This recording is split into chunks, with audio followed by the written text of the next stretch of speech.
Let's talk about propagation delay. Now, propagation delay is the time it takes for a signal to propagate from the input to the output of a device. Okay, so we're going to test the propagation delay of a CD4049, which is just it's a CMOS hex inverter.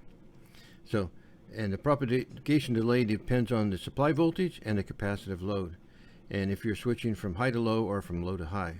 Now, CMOS use N-type transistors for pulling the output low and P for pulling it high, and the P-type transistors are slower.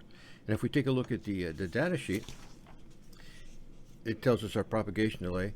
This is the type I'm using here. So at 5 volts from low to high, it's about 60 nanoseconds, and from high to low, it's about 32 nanoseconds. Okay, typically.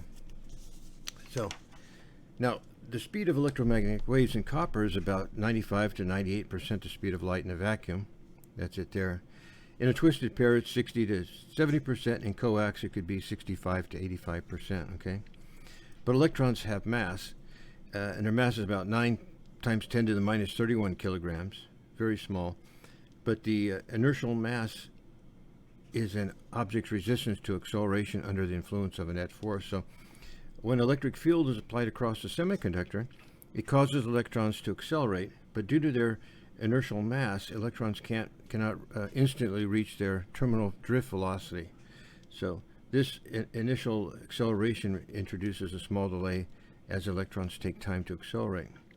Now, while inertial mass contributes to delays, factors like RC time constant and inductance play a role in there too. But the delay is especially relevant in high-speed circuits. So if you're working with some high-speed circuits, you have to know the propagation delays. And here's a unit we're going to test right here. Now, on this one here, I just have one of the inverters hooked up, and one is VCC and 8 is ground, and then we have 2 tied to 3 here. Okay, so if 2 goes high, of course this side is going to be high also. And then when this is high, this is going to go low. And when this goes low here, it's going to come over to 3. That's going to be low. It's going to turn this high. So it's going to switch back and forth from high to low, high to low. And it's going to do it at the propagation delay that this device has. Okay. Now, I'm going to increase that delay by adding 5 of those together. Okay. And then I'm going to, I'm using the last one for a buffer.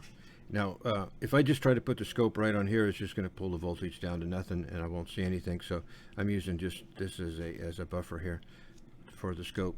And what we're going to do, we're going to take it over to the scope, and we're going to see how fast the signal can propagate through these. Okay. All right, we're at the oscilloscope, and we have a nice triangle wave here, and it's at 5.24 megahertz. And then peak to peak, I have 182 nanoseconds. So if we divide that by 5, we've got 5 inverters there. That comes up to something like 36, something like that. So it's right in the ballpark, and that's our delay. And now I'm going to turn up the voltage. So let me put that down a little bit. We have it at 9 megahertz there, and now I put it last time. I just put it up to 18 volts. It says it's rated for 18, but it didn't like that. It burned up at 18, so I'm gonna keep it down. That's about 14 there. So let's see what we have here at 14. I can put that up a little higher, and then peak to peak, we'll see what we've got.